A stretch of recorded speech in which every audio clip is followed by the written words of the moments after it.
Sadhguru Jagi Vasudev is a realized master, mystic, and yogi. He has shown the way for people to attain to their natural joy and to live life with experience from one's own inner nature. His presence is filled with grace and compassion.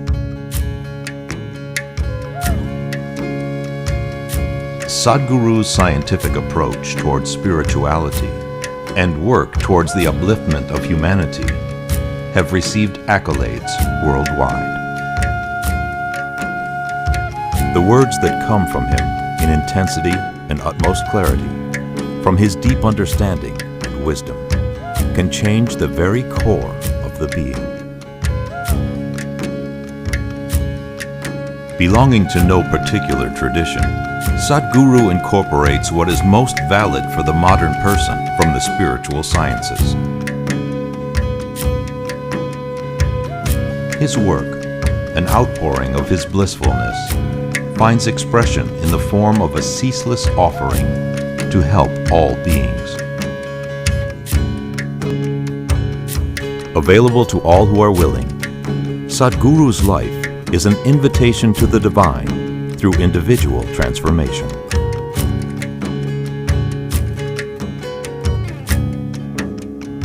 Welcome to the silent revolution of self-realization.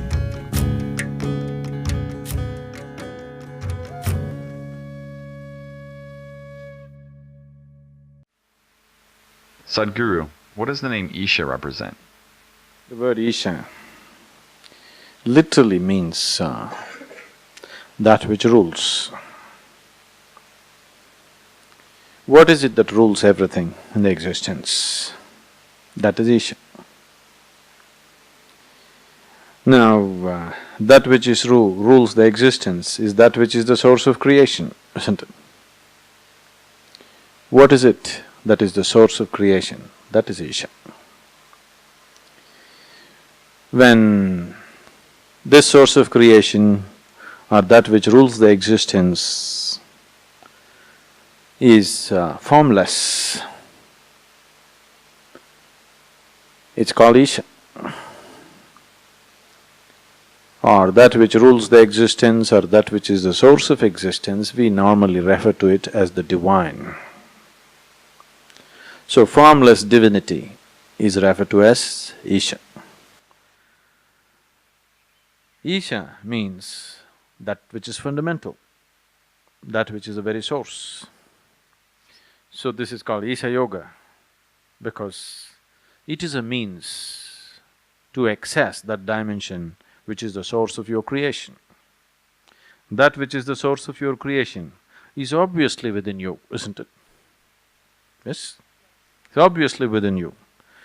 So Isha Yoga is a method to turn inward and access that dimension which is the source of who you are. If you exist on the level of creation, as you are right now, you are subject to all the dualities of life. Repeatedly questions coming up, this is okay, but will this work on the streets of New York City? This is okay, will this work with my family? This is okay, will it work when I'm racing with the rats? All these things are coming simply because you have been mauled by the dualities of life. In so many ways, the dualities of the creation has mauled you. It has added color to you, at the same time it has taken a toll upon you, isn't it? Yes? It's brought life to you. It is only because of duality there is a game. It is only because of duality there is you and me. It's only because of duality the whole game of life is happening. At the same time, the same dualities are mauling you, subjecting you to so much pain and suffering. So now, the purpose of Isha Yoga is that your basic experience, you root yourself in that dimension which we are referring to as Isha, which is non-dual, which is the source of creation. But being rooted in this, you play with the dualities. Now, once you're rooted in the non-dual and play with the dual, Jewel has no impact upon you. You can play with it and enjoy it whichever way you like, but it doesn't take a toll upon you. You can go through this life without a single scratch upon you. If you are rooted in that dimension which is the source of creation, if one part of you is creator, another part of you is creation, you can play with the creation whichever way you want, but it will not leave a single scratch upon you. But right now, the simple process of living, as people age, they're becoming wounded, isn't it? I don't know to what extent you're exposed to other people, just look at yourself. What I see is, whether somebody is successful or failure or rich or poor or whatever, if you just take off their top layer and look at them, they have so many wounds within them. They're just managing to cover it and just go on bravely in the world. But there are too many wounds. These wounds have happened simply because whichever way you look at it, you can't come to terms with the dualities of life. Any sensitive human being is bound to be wounded when he knows only the dualities of life, when he does not know the other dimension. Only somebody who's utterly gross, like an animal, like a brute, he goes through life. He can go through it, but he will not know the subtleties and the beauty of life. He can go trampling through life without knowing too much pain. But anybody who is sensitive to life is bound to be mauled by the dualities of life, always. Because you are not able to separate what is good and what is bad. You are not able to separate what is right and what is wrong. You are not able to separate what is evil and what is beautiful, isn't it? Are you able to draw a clear-cut line between anything even within yourself? Is it possible?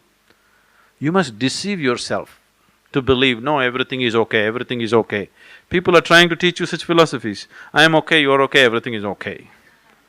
You'll go insane after some time. Initially it all looks nice.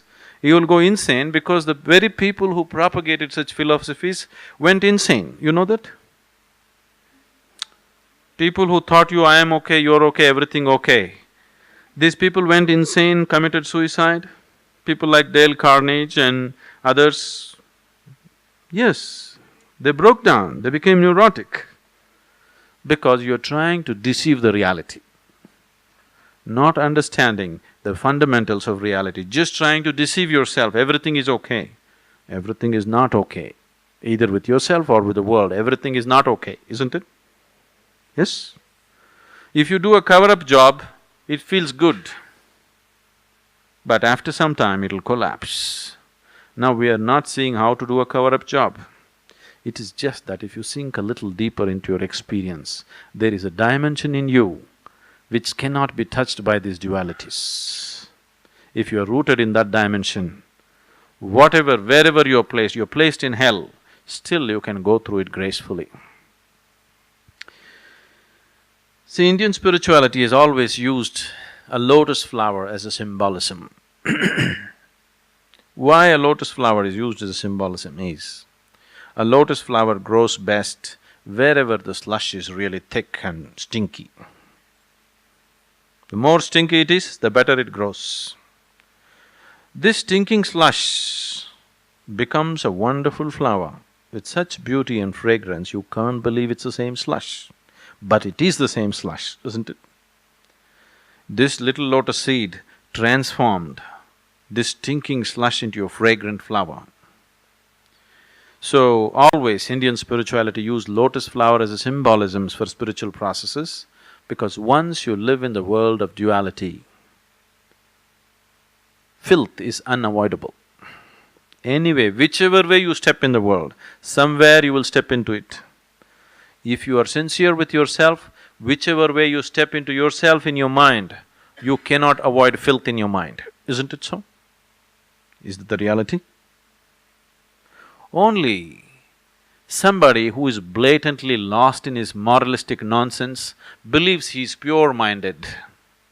Anybody who is sincere looks at himself, he knows a part of him is utter filth, isn't it? You cannot avoid it. Nobody can avoid it. Only moralistic fools have closed their eyes to it. That doesn't mean they're free from it. So once you're like this, if you're sensitive to this will just destroy you. This will just eat you up. That is the very nature. Life is made in such a way, the beauty of the creation is just that the ugly and the beautiful always together. What is filthy and what is sacred is always together. So, if one has to be in this world, transact with this world, be involved with this world, and still has to go untouched through this world, he must be like a lotus flower, that he must learn how to convert this filth into a fragrant flower. Otherwise, some people get allergy towards filth and they try to go to Himalayas. Wherever you go, even if you climb Mount Everest, first day you will be dazed and you will feel all pure and wonderful. By day two, your mind will come back and the whole world's filth will come back on top of Mount Everest. Yes or no? Yes? First day you're just dazed by the elevation and lack of oxygen probably but by day two, the whole world will be there with you on Mount Everest. Nobody stays there for more than a few minutes, so it's okay. So that's why Mount Everest is a pure place. But if people live there for 3 days, all the filth of the world will climb Mount Everest. Yes or no? Now, being like a lotus flower means, some people develop allergy, they try to run away. Some people think, anyway the world is filth, let me also become filth, and they become filth. Now, when you decide not to run away from the filth and not to become filth, now, filth is tremendous manure, isn't it? Yes? The more filthy situations you live in, the wiser and more beautiful you can become if you're willing, if your intelligence is functioning, if you are not reacting but responding to life consciously. If you're reacting to filth, you will become filth, or you will try to run away from filth. If you're responding to it consciously, filth becomes a great manure to produce a wonderful flower out of you, to bring out the most wonderful fragrance in you. Gautama, the Buddha, repeatedly said, I don't want to go to heaven. Everybody was talking about, we are doing all kinds of spiritual sadhana, I want to go to heaven. I see huge hoardings in United States. All the Christians are going to heaven. Are you missing out? Everybody wants to go to heaven. Gautama said, I don't want to go to heaven because anyway, I'm like this. I'm beyond all suffering. Wherever you put me, this is how I will be. So let me go to hell. You say people are suffering there, I will go and do something there. Anyway, I cannot suffer. I have made myself like this that I cannot suffer, so let me go to hell. This man is free, isn't it? I want to go to heaven, I want to go to heaven. Why? Because you made a hell out of yourself here. That's why you want to go to heaven, isn't it? Somewhere you made a hell out of yourself, that's why you want to escape to heaven. If living here itself within you is a big heaven, where the hell you go, what does it matter? Wherever you go, this is how you will be. Either you create your situations or situations make you. These are the two ways to live. Yes? Some people are being created by situations, but some people are creating the situations in which they live. And that is the whole empowerment of being a human being, that you can create your situations, isn't it? So, Isha means to become a creator. One part of you at least is in touch with that dimension in you, which is the source of creation. Once you are there, the external upheavals of life have no impact on deep down inside you. You handle it to the best of your ability and that's all there is. Can I lead a path of spirituality devoid of yoga also? Spirituality means what? What is spiritual? Generally we thought spirituality means going to the temple, going to the church, going to the mosque and praying to God or whatever. Going to temple, church or mosque and praying is not spirituality. It is just basic survival. Because 99% of the temple-going people, church-going people, mosque-going people, all that they have been taught and all that they're doing in their lives is, "Dear God, save me. Dear God, protect me. Dear God, give me this. Dear God, give me that." Yes? So that is not spirituality, that is just simple, basic survival. So what is spiritual? Right now, your whole experience of life is limited to the physical, isn't it? Yes? Yes. When I say it is limited to the physical, see, in the very nature of things, sense organs cannot perceive anything other than the physical. So when your experience of life is limited to sense perception, your experience of life is limited to the physical. Just see, everything that you're experiencing is physical. Your body is physical, the world around you is physical, your wife, husband, child, this, that is physical. You have emotions about it, but still physical. Even your mind is physical. See, as for example, this microphone is a physical thing, isn't it? The electricity which is empowering this microphone, is it also physical? No? It is physical. It is a flow of electrons. It is still physical. Very subtle. You can't see it, all right, but still physical. Similarly, as your body is physical, your mind is also physical. If I want, I can throw this flower at you. If I want, I can throw a thought at you, isn't it? It is still physical, very subtle, but physical. So everything that is in your experience is physical.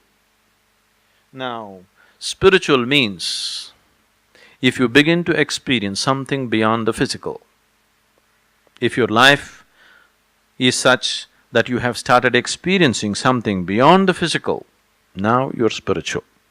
It's the simplest possible way to put it. If your experience of life transcends the physical and something other than the physical is happening, then we can say you're spiritual. Now, in what way is yoga connected with spirituality? Spirituality is just an aspiration. Yoga is the technology to get there, a method. It works on you on the level of your body, on the level of your mind, on the level of your emotion, on the level of your energy, because these are the four dimensions in which you exist. So for every dimension that is reality within you, see, God is not a reality in your life, it's just a belief. What kind of God you believe in is just what kind of social situations you've been brought up in, isn't it? Yes? Whether your God has 2 hands or 4 hands or elephant head or cat head or tail or whatever, is just according to your social and cultural influences upon you. So God is not a reality, it's your imagination, but your body is a reality, your mind is a reality, your emotion is a reality, and the energy which empowers all this is a reality. So these are the only 4 realities which are a living experience for you right now. So if you want to go from here to somewhere, these are the only 4 tools with which you can go. These are the only 4 vehicles you can use to transport yourself to another place. So for these 4 dimensions, we have 4 basic yogas. If you use your intelligence and reach out to your ultimate nature, we call this Gnana Yoga. If you use your emotion and reach out to your ultimate nature, this is called as Bhakti Yoga, yoga of devotion or emotion. If you use your physical action and reach out to your ultimate nature, we call this Karma Yoga or yoga of action. If you use your energies to transform your energies and reach your ultimate nature, we call this Kriya Yoga, yoga of transforming energies. So these are the only 4 ways. What this means is, your head, heart, hands, energy. These are the 4 dimensions of you. Is there anybody here who is only head, no heart, hands, energy? Is there anybody here with just one big heart, not the other things? You are a combination of these 4 things, isn't it? It is just that each human being here is a unique combination of these 4 things. Now, if you want to progress somewhere, your yoga should be a combination of these 4 things. Why for ages, there has been so much stress on the presence of a live guru is simply because of this, so that he makes the right concoction for you, because each one of you is a unique combination of these four dimensions. That a yoga that I apply for this person, if I apply to this person, it will not work. He needs a unique combination. So that's what is being done here. Though we are all sitting together in the same hall, we are not mixing the same combination for each person. You will see as it progresses, towards the end of the program, people will share as if they have been in different programs.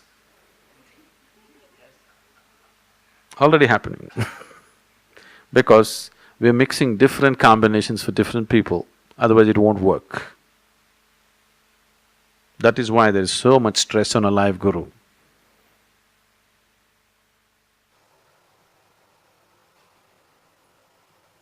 Sadhguru, what is the point in pushing a man into the sea of duality where he can't even keep himself afloat? Why? You can float.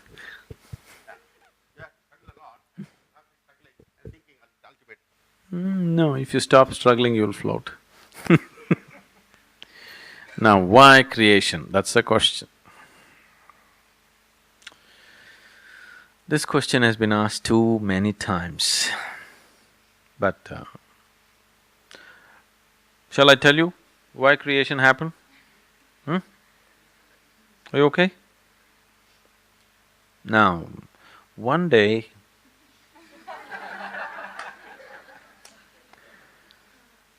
see, these people are laughing. This is not fair. Before I tell them why creation, they're laughing. One day, God had nothing to do. So he was playing marbles. One marble fell this way and it became planet Earth. Another marble hit it and shot up and it became sun. Another smaller marble became moon. And many other marbles he lost control and it became whole galaxies. And… shall I continue?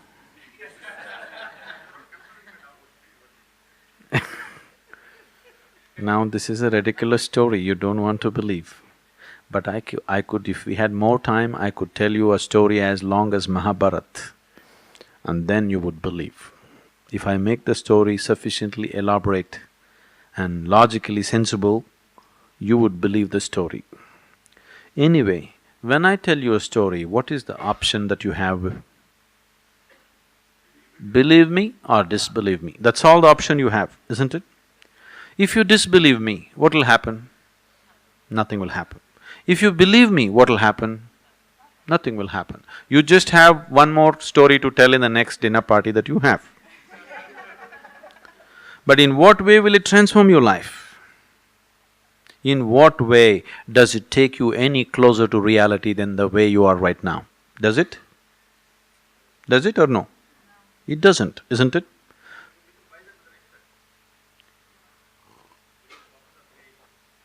If I tell you stories, you'll become wiser? See, right now, just because people believe these stories, they have become utterly stupid, so stupid that today the fight in the world, don't believe this, that they are saying it is between good and evil. The fight in the world is not between good and evil, it is just one man's belief versus another man's belief, isn't it? Now, this many people believe my story, this many people believe somebody else's story. Can you stop these people fighting after some time? Initially they will say bye-bye. Initially they say we are all brothers, we are together, this, that. But tomorrow, when these people insist our story is right, and these people also insist our story is the real reality, can you stop them from fighting? Anyway they will fight. Please understand, all the fight in the world is just one man's belief versus another man's belief. Simply because they believe things that they do not know. Why don't you be sincere enough to simply see that you don't know?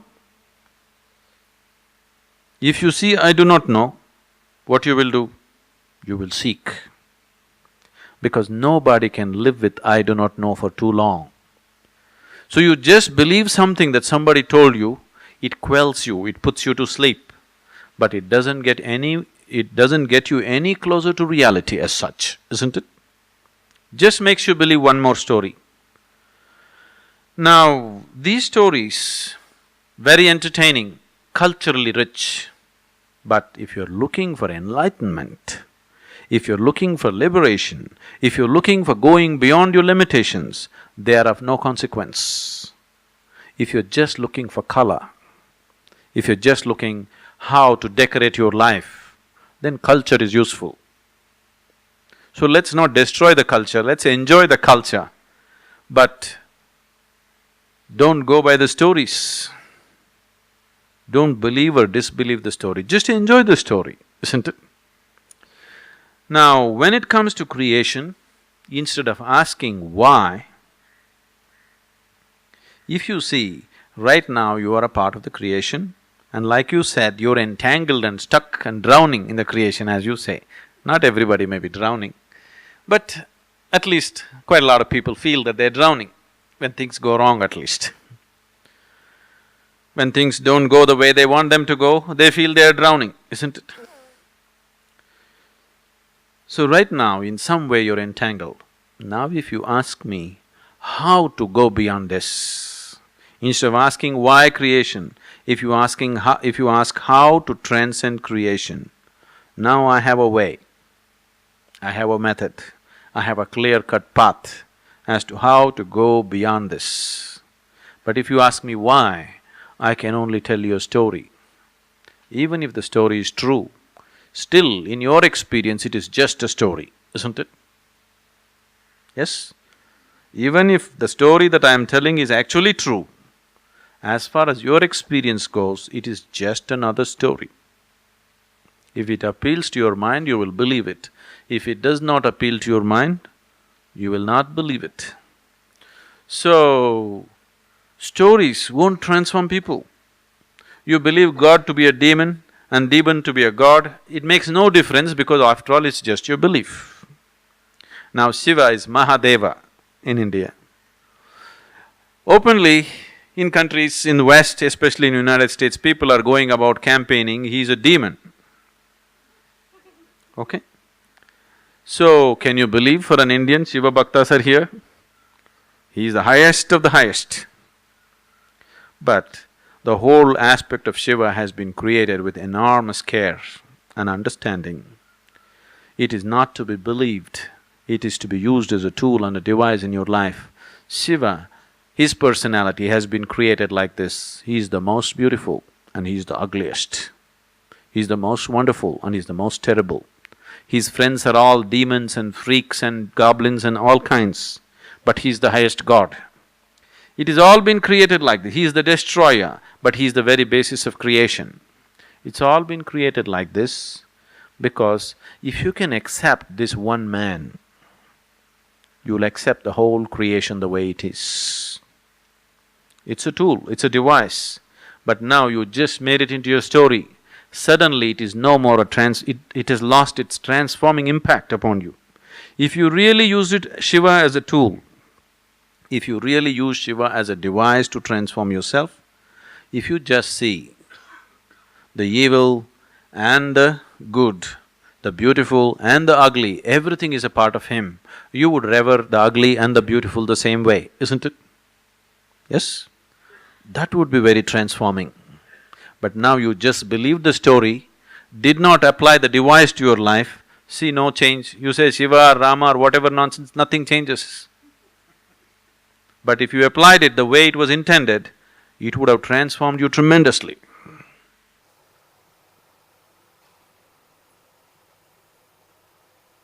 Sadhguru, what do you have to say about rational thinking? If you're truly rational, then it's a wonderful tool for your growth. But you're irrationally rational, then it's a problem. When I say irrationally rational, two people are arguing with each other. Both of them firmly believe that they are being very rational and the other is being very irrational, isn't it? Isn't it so? When you get into arguments, have you seen? You believe you are definitely saying the most rational thing, but the other person also believes that he is saying the most rational thing. So, who is irrational in this? Probably both. It is just that your rationality is coming from your identity, limited identity. Your rationality is not coming from an all-encompassing experience of life. Your rationality is coming from a very limited identity of who you are, what you have identified yourself to be. Now, you are irrational because you have excluded the rest of the world and rationalizing just with your identifications. That's very irrational, isn't it? That is why two rational people can get into a clash. Otherwise, how if I am rational and you are rational, how can there be a clash? It's not possible. But your rationality is coming from your identity, the other person's rationality is coming from his identity. The classic example is always man and woman getting into an argument, as man and woman. When they are together as man and woman, they are constantly getting into arguments. The woman is coming for her identity of her emotions, man is coming from his identity of whatever he thinks he is. And it's an endless argument. Goes on and on and on, never comes to any conclusion. If there is some emotion of love and understanding, somehow it quells and again props up somewhere and again props up somewhere. But it's a never-ending thing. Most of them are wise enough to understand, okay, he's like that, okay, she's like that, somehow let's get along. But in rationality, they are never meeting, isn't it? Because two different identities. So, when your whole rationale is springing from a small identity of who you are, it is irrational, isn't it? Today, as you said, like we are getting away all the dirt from us. Maybe we have a bad person till today. We are trying to become a better person. I didn't say such things. Okay, I am a bad person as of You're today. admitting it. Yeah, I'm admitting it. And maybe a week from now, I should be a better person. And does this, at the end of my life, decide my next life also? So what happens after death? That's a question.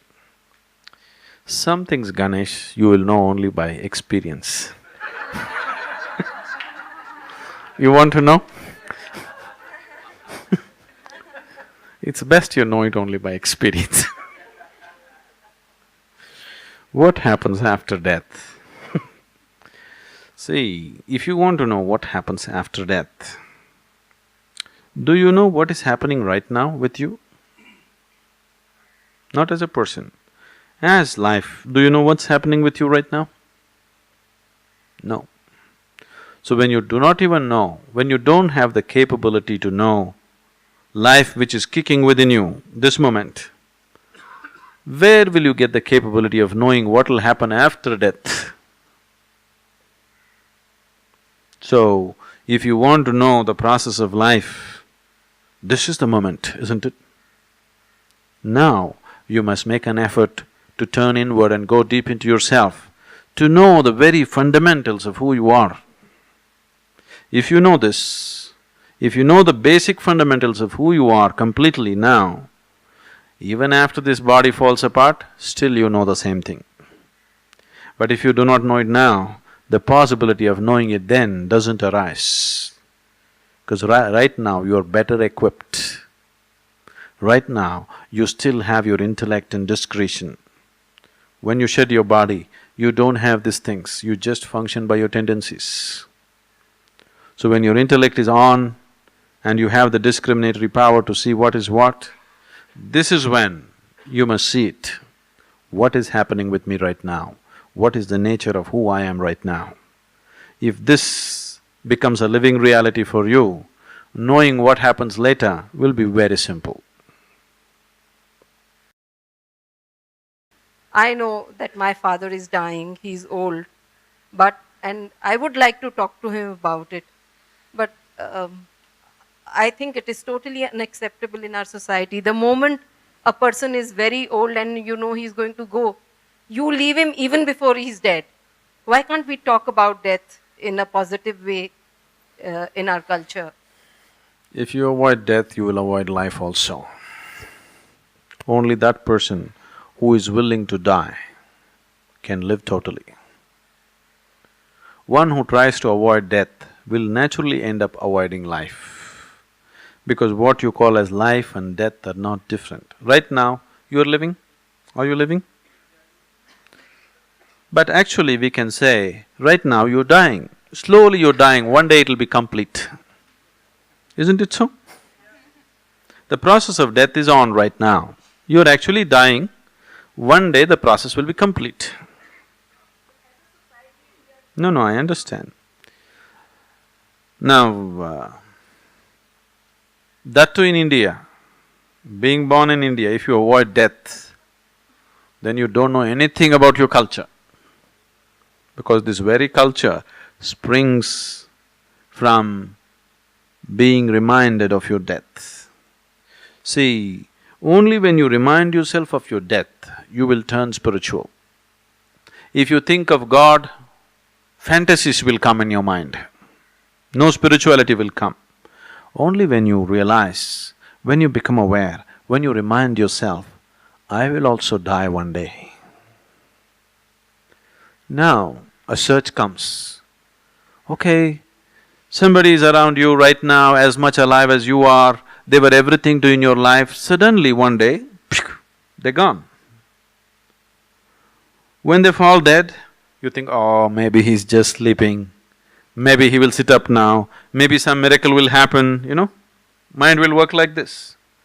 Then you know, once you cremate him, you know this is it. This person who was so alive, who was life like you, suddenly just evaporates. And wherever you look, he doesn't seem to be there, gone, just gone. And you know the same is true with you. Right now, you are going about doing your act, one day you will be gone, just like that. Once you are conscious of this, then naturally you will want to know, what the hell is this all about? Isn't it? Then spirituality begins. Only when you become conscious, only when you're reminded of your own death, you will become a seeker. When you think God, you're not a seeker. You're just looking for more foolish nonsense in your life. You're looking for more greed and more nonsense and more something else, easier way to get things, isn't it? Only when you think death, you turn spiritual, you seek. So, not just to the old people in your house, to the very young children in your house, you must remind them consciously, all the time, very casually, not as some great doom is going to come. Death is not doom. Death is just a natural process of life, isn't it? You must tell your children always, this is not an endless game, this is a brief game, you know, small picnic you're having here. You're going to be dead one day. Now, if you're aware of this, now I'm not talking about celebrating it. That's not the point. See, either you try to fall this way or that way, that's the problem.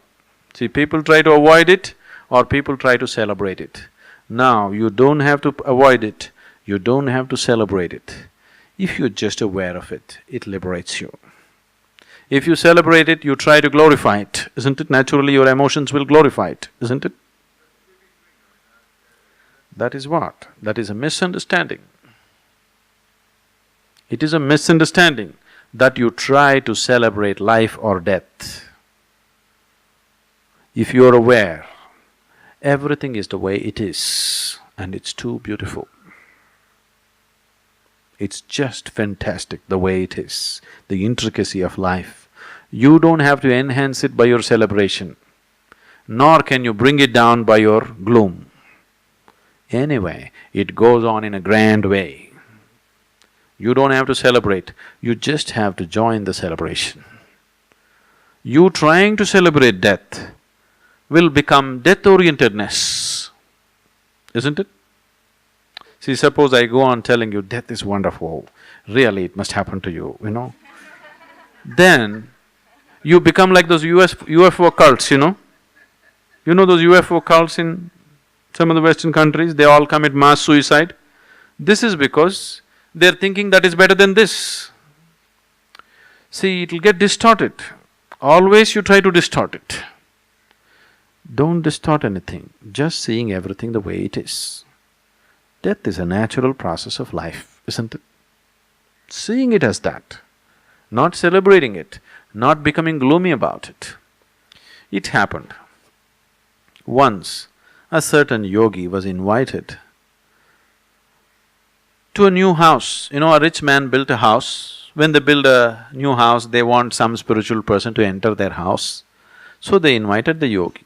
The yogi went, they welcomed him like a king, they served him well, they did everything for him. He ate well, he sat. Then they said, you must give your blessings to us.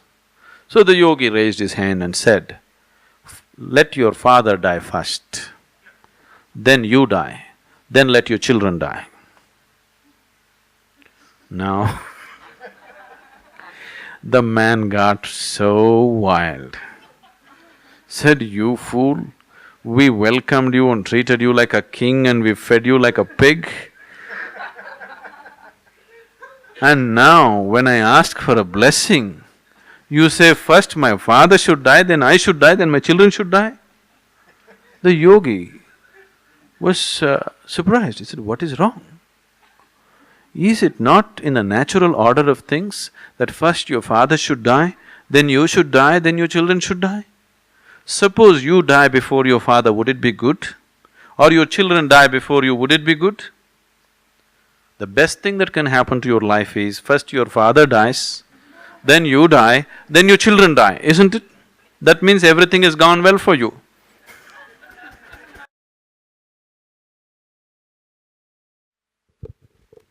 Guruji, what is the significance of lingam? The word linga literally means the form. Form means, why we're calling it the form is,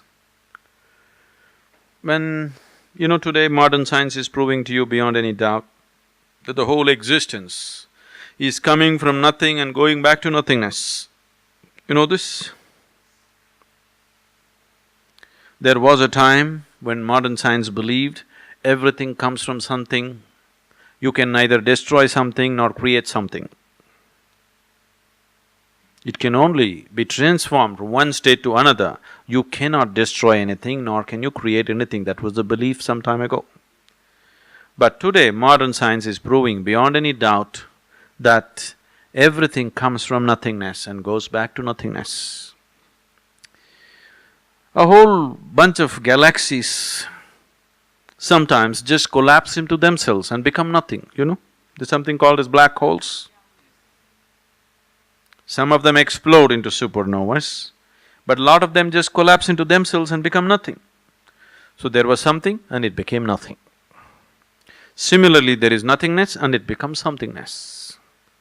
Nothingness is the very basis of all that is something in the creation, please see.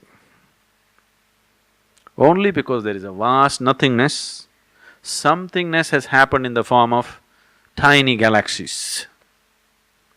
If you look up in the sky, generally the way your vision is made is, you think it's full of stars, but that's not the reality. The reality is there's a vast empty space, just tiny spots of stars, isn't it? That's a reality. But because of the way your vision is made, because of a visual deception, it makes you feel as if the sky is full of stars. The sky is full of emptiness, just a little bit of stars, just a little bit of salt and pepper. Rest is all darkness and emptiness. So everything springs from that and goes back to that. When the unmanifest begins to move towards the manifest, when the first manifestation begins, the first form that the energy takes is the form of an ellipsoid. You know what's an ellipsoid? A perfect three-dimensional ellipse is an ellipsoid. The first form is always a perfect ellipsoid. A perfect ellipsoid is what is being referred to as a linga. This we have always known. Yoga has always been saying this. Every human being who's gone deep enough into himself has always known this. But today, modern cosmologists have taken pictures of various galaxies and they say the core of every galaxy is an ellipsoid. Do you know this? No? The core of every galaxy, if you take pictures of it, is always an ellipsoid. So the first form, that the unmanifest, when it begins to manifest, it takes the form of an ellipsoid. If you become meditative to a point where you become loose with your body, then you will notice once again your energies become an ellipsoid. That means before dissolution, the final form that you take also is an ellipsoid. So the first form is an ellipsoid, the final form is an ellipsoid. So linga is seen as a doorway. Either way, either this way or that way, it is a doorway to the beyond. If we take any form, suppose if you give me anything, let's say you give me this flower. You hold this flower in your hand, feel it if you're sensitive to it, and give it to me. I'll just hold it in my hand just for 10-20 seconds and give it to you. You will see it'll feel very different. I will make this flower feel very, very different in your hand because I'll energize this in such a way that it'll be vibrant in your hands. But this flower cannot retain it for too long. After some time, it'll be just a piece of organic material. But if you form a perfect ellipsoid, if you form a linga the way it should be and energize it, it'll be a perennial storehouse of energy. There is a whole science as to how to build a linga, the different dimensions, the different qualities that you can attribute to it. It is just that this science, which is very essential and very fundamental science, has been lost to some extent or to a large extent because the bhakti movement swept the country about 700, 800 years ago. The bhaktas took over temple building. So the science of how to make it, they dropped it because for a bhakta, bhakta means a devotee is not interested in any science. It is just the strength of his emotion, isn't it? You know. Just simple strength of emotion, he is not interested in any science. So when devotees started building temples, they started building it whichever way they like. It's their love affair. You know, no rules, no science, no nothing. Their love affair just made them do lingas whichever way they feel like it. So the science of making it sort of receded. But if it is properly made, it can be such a powerful energy form that people can experience it in an enormous way. It can be a great tool of transformation for people. Have you sat there for some time, any of you? You should just sit there, don't believe any nonsense. Simply sit there, don't think of Shiva and all this business. Simply just sit there without any prejudice about it, without any beliefs about it, just sit there. It will shake you from the root of your spine. It'll just set forth a completely different process within you. Without a single instruction, you will be initiated into a very powerful process in the presence of Dhyanalinga.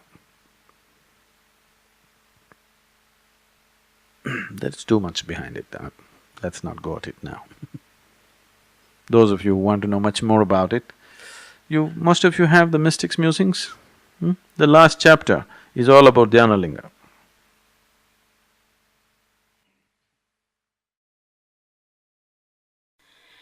You are my perfect mirror, you show me what I'm not. In the endless pit of what once was me, layer and layer you peel off me. The pain it is, but the joy it brings. So thank you for showing showing me what I'm not, for showing me what I could be. Thank you endlessly.